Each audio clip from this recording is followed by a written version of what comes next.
రా రా.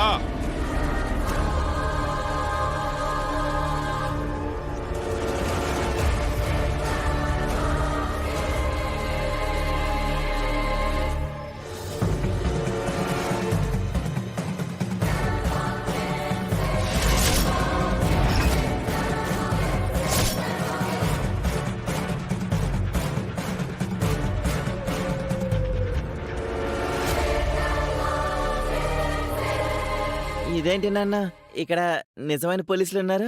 నేను చెప్పింది ఇదిగా ఈ పిల్లల గురించి. ఇంకా ఆపమ్మ పెర్ఫార్మెన్స్లు. వీళ్ళేమీ దసరా వేషగాళ్ళు కాదు, నిజమైన పోలీసులు. ఇంకెన్ని రోజులు తప్పించుకుంటావు? నేను తప్పించుకోవడం ఏంటి? కొట్టేసిన నాగా బయటికి ది. సార్ నాగా నేను కొట్టాడమా? ఎస్ఐ గారు మర్యాదగా మాట్లాడండి. నేనేంటి, మా వంశం ఏంటి? నేను ఇలా కాదు. సార్ లేదు సార్. సార్ నేను గట్టం, నేను వారసుని సార్. నా దగ్గర లేదు సార్. సార్ ఆగు సార్, అదే ఆగు. Sir sir sir sir sir sir sir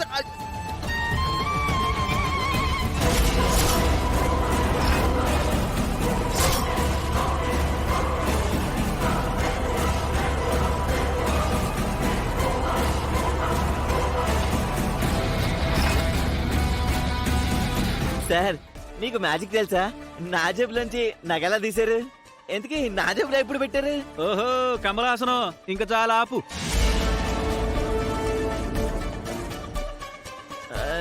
అమ్మా నాకు నిజంగా ఏం తెలీదమ్మా. బ్రహ్మాండమైన జాబ్ చేసుకునేవాడిని. నాకు ఇలాంటి అవసరం ఏముంది చెప్పండి? నువ్వు దొంగతనం చెయ్యలేదని నీ కూతురి మీద ఒట్టేసి చెప్పరా?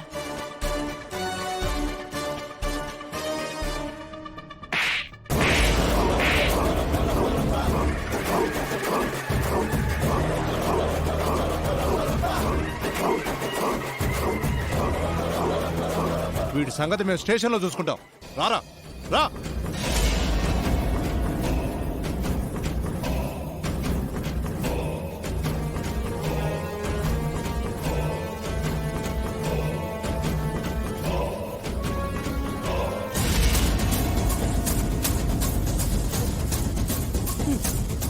నాకు ఇరిటేషన్ తెప్పించుకో.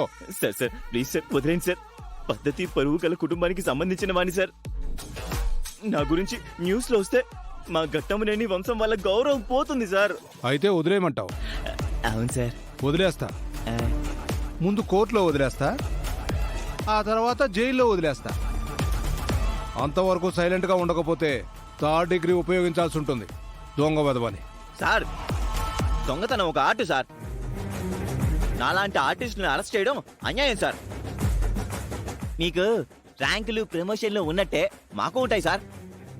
చోరకల అంత ఈజీ కాదు సార్. అది మర్మకల కంటే చాలా కష్టమైంది సార్. ఎవరు పడితే వాళ్ళు చేయలేరు. చోరకళాదేవి ఆశీర్వాదం ఉన్న వాళ్ళు మాత్రమే చేయగలరు. రేయ్, నా దగ్గర వెధవ తెలివితేటలు చూపించుకో. చోరకళ మర్మకళ అంటూ నా ముందు లలిత కళ్ళు ప్రదర్శించుకో. ఆయిల్ రాసి చిత కొట్టడం, ఐస్ ముక్కలు ఎక్కడ పడితే అక్కడ పెట్టడం, గాయాల మీద గొడ్డు కారం రాయడం లాంటి కళలు మా దగ్గర చాలా ఉన్నాయిరా. అర్థమైందా?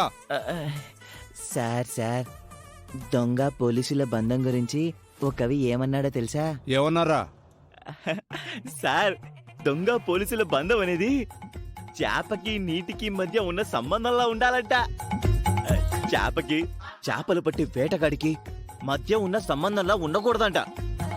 ఇదిగో దొంగతనం క్లాసులకు వెళ్ళిన రోజుల్లో గజ దొంగ గజకర్ణ చెప్పిన మొదటి పాఠం ఇది.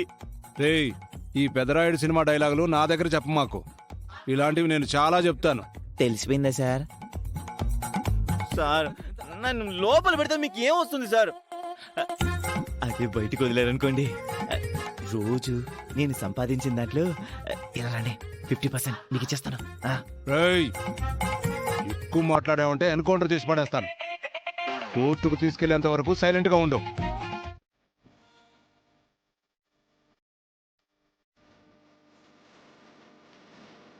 కృష్ణ దొంగతనాలు చేయడం ఏంటండి? వాడికి అంత అవసరం ఏమొచ్చింది? కృష్ణ గురించి తప్పుగా అనుకోవద్దు గ్రాని. మన కుటుంబం గడవడం కోసం అలా దొంగగా మారాడు. అయితే రాష్ట్ర ప్రభుత్వం వారిని రిక్వెస్ట్ చేసి అవార్డుతో సన్మానం చేయిద్దామా? సెటైర్లు వెయ్య కిల్లరికం. వెనకేసుకు రావడానికి కూడా ఒక అర్థం పర్థం ఉండాలి. కృష్ణని ఎలా బయటికి తీసుకురావాలో ముందు దాని గురించి ఆలోచించండి. చిన్న చిన్న తప్పులైతే ఏదో రకంగా విడిపించగలం. దొంగతనం కేసంటే ఎలా విడిపించగలం? చేసిన తప్పుకి శిక్ష అనుభవించక తప్పదు. గతంలో నరసింహం గారిని యాక్సిడెంట్ చేసినప్పుడు ఆ నేరం నా మీద వేసుకుని లోపలికెళ్ళాను. అన్నిసార్లు అలా మీదేసుకోలేం కదా.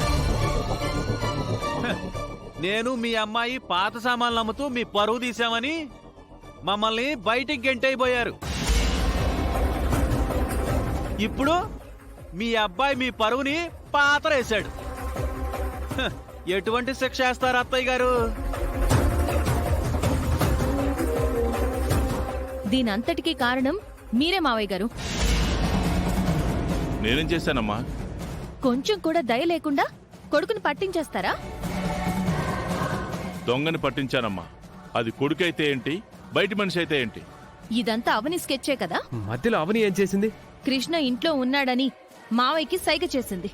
లేదంటే ఆ ఇంట్లో దాక్కున్న విషయం మావయ్యకి తెలీదు.